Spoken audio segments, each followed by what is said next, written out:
Unity family. First, I'd like to begin with a great big thank you.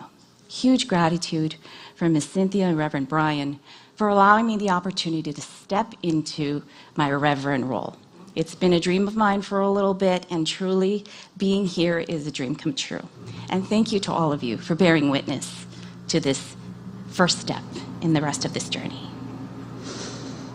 So today I want to come back to something that sits at the very heart of our teachings here at Unity, the principle of prayer. Unity teaches that prayer is not about asking a distant God to intervene. Prayer is about alignment. It's the practice where we bring our awareness back into harmony with the divine truth.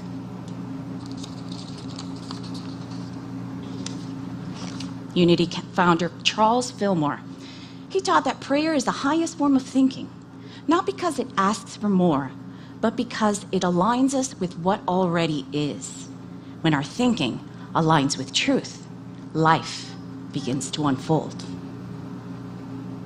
Last week, Cynthia spoke so beautifully about meditation, about stillness, about listening, about making space instead of forcing answers.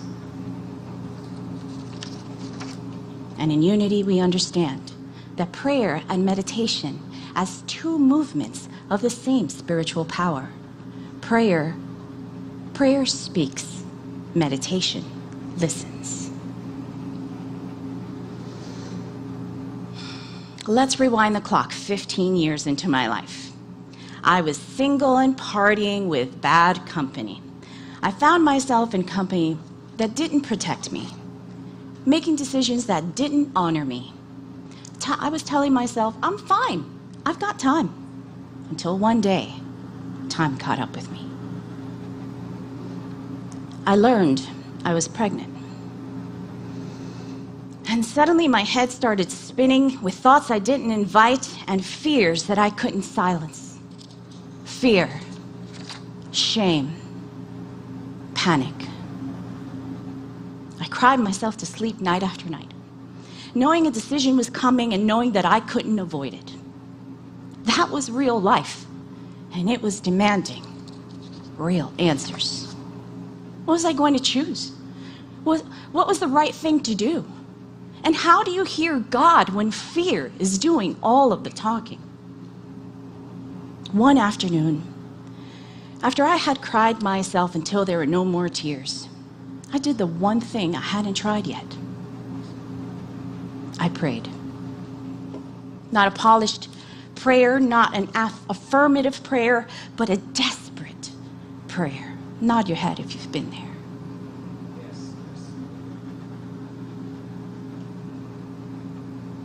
I said to God, help me choose. And then I said something very specific. I said, God,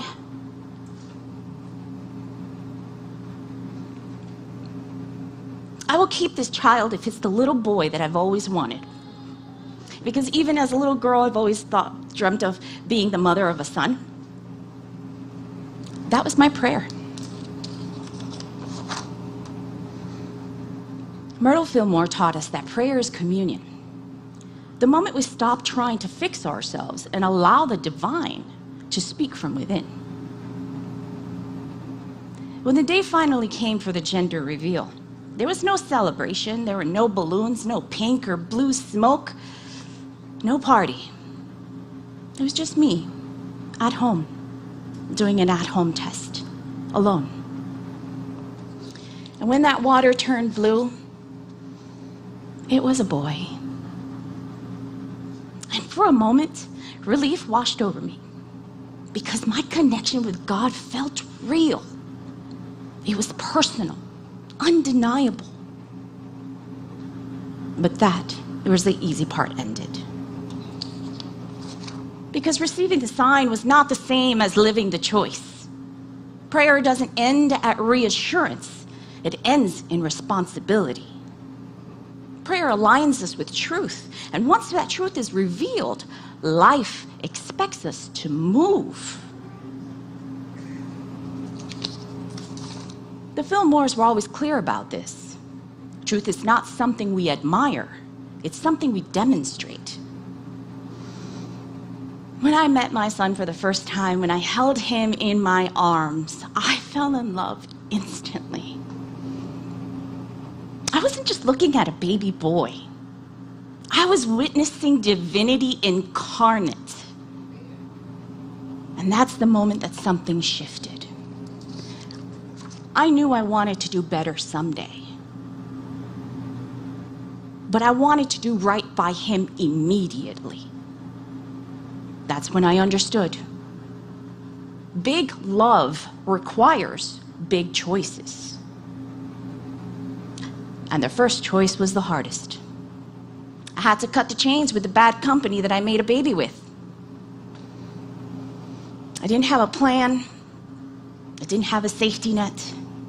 But I needed peace in my home before anything else.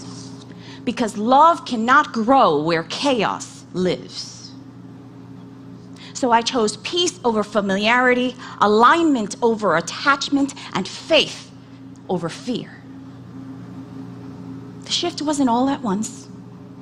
It was one step at a time, one choice at a time, one day at a time. And every day I stood at a crossroads. Stay the same or take aligned action. And again, I chose. I chose a deeper relationship with Christ, our way shower, so I went back to church. I chose clarity over numbing, so I stopped drinking and I started juicing. I chose nourishment, so I changed the way that I ate, and I even started making my baby's food from scratch. I was becoming Susie Homemaker. Not because I was trying to be perfect, but because truth reorganized my life. Charles Fillmore taught that when we align our thinking with divine order, life rearranges itself naturally. It has a way of doing away with what no longer serves us. So I had faith when I didn't have answers. I had strength when I didn't feel strong, and I had wisdom, not because I knew everything, but because I chose to listen. This is what it looks like when prayer becomes embodiment. Unity family, this isn't just a story. It's a demonstration, and it's available to all of us. You don't have to change your whole life. You don't have to get it right. You just have to choose consciously again. So this week, ask yourself, where am I being asked to choose again? Is it a bad relationship? A bad choice? A bad habit?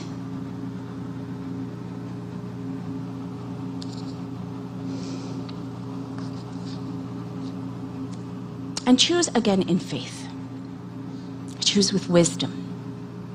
Choose with strength. Because the moment before the choice, that is where transformation begins. And so it is.